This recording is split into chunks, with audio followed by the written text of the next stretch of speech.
Sa videong ito, kilalanin natin ang tunay na pagkatao ni Jovi Albao, ang batang asawa ng OPM legend na si Freddy Aguilar.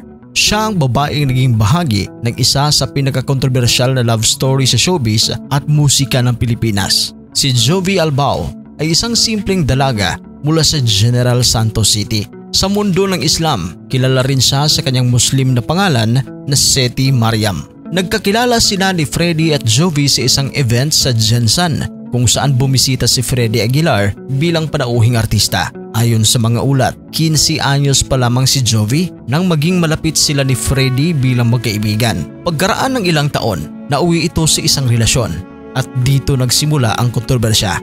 Noong 2013, umugong sa media ang balitang may bagong kasintahan si Freddy Aguilar na 16 na taong gulang pa lamang noon. Si Freddy ay 60 anyos na sa panahong iyon. Umani naman ito ng matinding batikos mula sa publiko, lalo na sa mga child rights advocates. Nilinaw ni Freddy na wala siyang nilabag na batas dahil legal age of consent sa Pilipinas noon ay 16 anyos. Gayunpaman, hindi pa rin sila maaaring ikasal sa ilalim ng civil law, kaya't nagpasya si Freddy na magbalik loob sa Islam at tumanggap ng bagong pangalan na Abdul Farid upang mapakasalan lang si Jovi sa ilalim ng Islamic law. Nagpakasal sila sa isang Islamic ceremony sa Zamboanga del Sur noong 2013. Pagkatapos ng ilang taon nang si Jovi umabot na sa tamang edad, muling nagpakasal ang dalawa sa civil rights upang kilalanin ang kanilang pagsasama sa ilalim ng batas ng Pilipinas. Sa mga panayam, madalas sabihin ni Freddy na naging inspirasyon niya si Jovi sa kanyang musika at sa kanyang buhay sa kabuuan.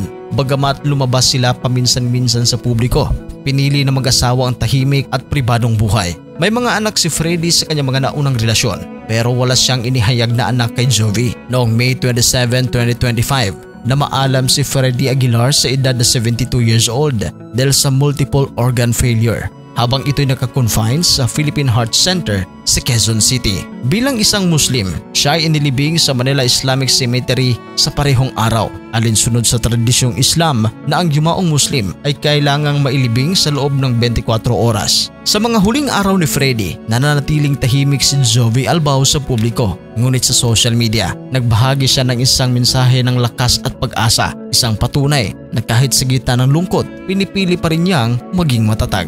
Isang pag-ibig na nilabanan ang lahat ng panghuhusga, isang relasyong pinagdaanan ang matinding pagsubok ngunit nananatili hanggang sa huling sandali. Kung nagustuhan mo ang videong ito, huwag kalimutang i-like, i-share at mag-subscribe sa The Showbiz Caster para sa iba pang kwento ng mga bituin sa likod ng kamera.